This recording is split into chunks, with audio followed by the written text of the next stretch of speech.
Hi there mga beshi, ito na nga finally natapos na yung TV rack na ginagawa ni Hubby para sa order namin na OFW client. Thank you so much po pala Madam Jahani M sa pag-order mo sa amin at pagtiwala na mapaganda po ang inyong living room. Po pala ay 2-in-1, pwede siyang living room partition at pwede nyo rin po siyang ipasandal sa pader. Meron po itong LED lights at meron po itong PVC dito fluted panels. Kasi nga ito mga beshi pero carry naman po ng ating valuable client na si Ma'am Jahani. Sana po ito ay mapapasaya natin si Madam dahil nga ito po ay maganda po talaga siya. May mga LED lights po yan at meron po siyang LED light din doon sa may tower. Na nga pinifix na nila ni Hubby ang kanyang mga screw at nilagyan po ng cover shop para same din ang color doon sa fluted panel. Yan na nga chinek ni Hubby ang kanyang mga drawers kung okay ba at wala po itong magiging problema ating sa kanilang bahay.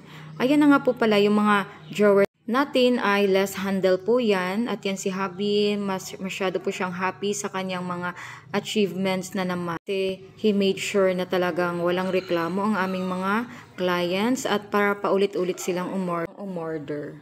Ayan na nga po mga beshi, yan yung LED lights, install na rin yan at pinapakita ko lang po sa inyo kung gaano ito kaganda.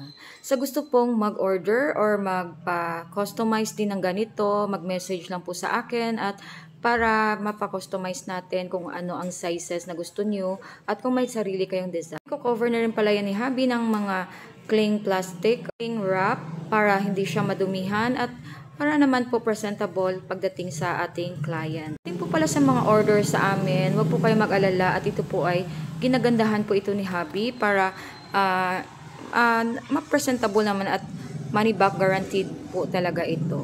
Maganda kasi mag-invest ng mga ganitong bagay, lalo pa at ito ay durable at it will last for how many years. Umaabot po ang durability natin ng more than 20 years kasi po tested and quality guaranteed po kami.